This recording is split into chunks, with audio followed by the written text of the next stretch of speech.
Hi people, it's me, Anja. My pronouns are she and her, and welcome back to my channel for my June TBR. Because apparently, June is so close, and we're almost halfway through this year.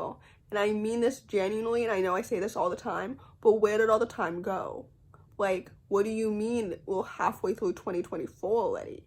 Anyway, the point is, the first book on this list is called Asking for a Friend. This story is a middle-grade contemporary that comes out June 4th, and I'm so excited to read it. It follows a non-binary main character who has lied to their mom about having friends, and this facade starts to fall apart when their mom invites them over for a birthday party, except it's a facade because they actually don't have any friends. I'm so excited to read this book because it sounds like it's going to be so awesome and so well done. As per usual, I've read the author's debut, Jude Saves the World, last year, so naturally I'm so excited for the next book. Like, I'm so excited to read more happy, fluffy, queer, joy, middle-aged stories. Like, this book sounds like it's going to be so awesome and so amazing. I'm so excited to read books about, like, friendships and young people and, like, queerness and everything. So anyway, the point is, this book sounds like it's right up my alley, so I'm so excited to read it. And with that said, like I said earlier, this book comes out June 4th. The next book on this list is called One Killer Problem, and it also comes out June 4th.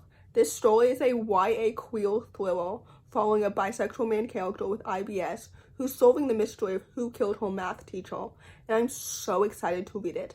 As per usual, I've already read another book by this author last year. Actually, I've read 2 books by them, but the one that I'm thinking of is called Bianca Torre's Afraid of Everything, and that book is another YA sapphic thriller, and it was so good. Unfortunately, I didn't like their middle grade debut as much, but anyway, I'm so excited to read this book. It sounds like it's going to be absolutely so good and so well done. Typically, I don't love thrillers, but I trust this author a lot because Bianca Torre was so good. I'm just so excited to read another book that has queer representation, disability representation, a nice, cozy, campy mystery, friendships, characters.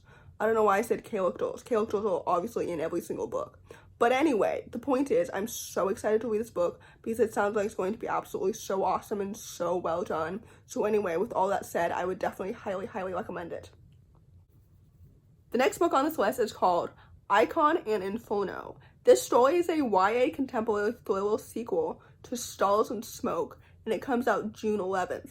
When I was younger, like in high school, I would say that Marie Lu is one of my favorite authors because I loved the Legend trilogy, I loved Warcross, etc. And then I stopped saying that when her books started to disappoint me, specifically Sky Hunter.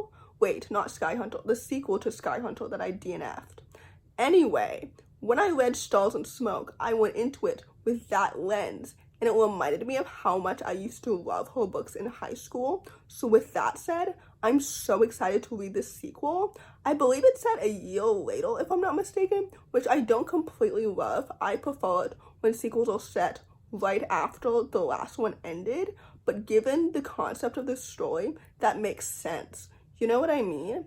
Anyway, I'm so excited to dive back into this world with these characters and find out what happens next and how it all ends, because I think this series is a duology, if I'm not mistaken.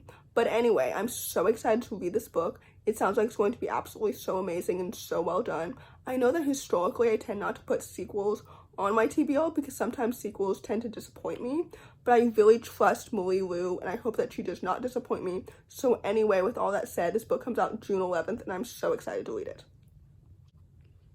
The next book on this list also comes out June 11th and it's called Brownstone. This story is a YA contemporary graphic novel that follows a young Latina American main character who's spending the summer of 1995 with her estranged father. I'm so excited to read this book because, first of all, I love reading about complex family dynamics, especially with like estranged siblings or parents or whatever. You know what I mean? Like, I love it so much. Second of all, I love graphic novels. I'm trying to read more graphic novels this year just because I've noticed lately, and I think I said this recently, that I've read less than 10 graphic novels this year, which is not a lot, considering the colossal amount of books that I read every year in general. So anyway, I hope that the illustrations are so pretty and so well done, but also I hope the story inside is also pretty. I love the idea of like reconnecting with your culture, a culture that was once like lost to you or whatever. I don't know if that makes any sense. But anyway, I also told myself that I would stop saying that in videos. But anywho, the point is, I'm so excited to read this book. It sounds like it's going to be so amazing and so well done. This is the only book on this list written by an author that I've never read by before. So anyway, with that said, this book comes out June 11th and I'm really looking forward to it.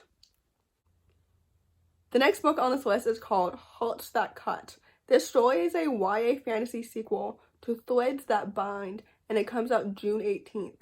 I know I just said that typically I don't put sequels on my TBR because historically they tend to disappoint me, but I'm so excited to read this book. I've been trying to take more time and be more intentional about reading YA fantasies lately, and Hearts That Bind, was so good. Like, the prequel was so amazing and it was so well done. I'm so excited that I picked it up because my friend Emmy recommended it to me and they have such good taste. Like, this book was so good. It was so excellent. For those who don't know, the prequel follows a main character who's the descendant of one of the Greek fates because it's set in the world where children of gods inherit their powers, and it talks a lot about like destiny versus fate and stuff like that, which I think is so fascinating and so interesting to talk about in a fantasy novel. Anyway, I digress. The point is, I'm so excited to read this sequel. I hope that it's really, really good and really like lives up to my expectations. I'm not quite sure if this series is a duology or a trilogy, but anyway, the point is, I'm so excited to read this book. It comes out June 18th, and I'm really, really looking forward to it. The last book on this list, and hopefully not the least, is called The Girl Who Kept the Castle. This story is a middle-grade fantasy that comes out June 18th that follows a young underdog main character who works for a powerful wizard, only to discover one day that he's dead and is now a ghost, and he needs an heir to keep the kingdom safe. This story sounds like it's going to be so amazing and so well done. We all know that I love middle-grade fantasies. This book is advertised as Nevermore meets Howl's Moving Castle, which sounds so exciting, even though I've never seen or read Howl's Moving Castle, but I am very familiar with Nevermore, and I love Nevermore so much. But anyway, like, I'm so excited for book 4, Jessica Townsend. I'm asking you personally, when is it dropping? I need to see the cover right now. Anyway, I digress. I don't know why I just addressed an author as if she has any idea who I am. The point is, this book sounds like it's going to be so amazing and so well done. Again, I trust the author's reputation so much, although I believe that this is her middle grade debut because she previously wrote the Wolf by Wolf YA historical fantasy duology, which was so amazing and so unique. So I'm so excited to see her dive into middle grade fantasy, which again, I love so much. So anyway, the point is, I don't think this review made any sense at all, but basically, I'm really looking forward to this book. It comes out June 18th, so keep your eyes peeled. So in conclusion, I hope that my summer will be booked and busy, emphasis on the books. So anyway, in conclusion, if you enjoyed this video, please don't hesitate to give it a big thumbs up. Comment down below the popcorn emoji if you made it all the way to the end of the video. Thanks for watching, subscribe to my channel if you're new, and I'll see you in my next video. Bye!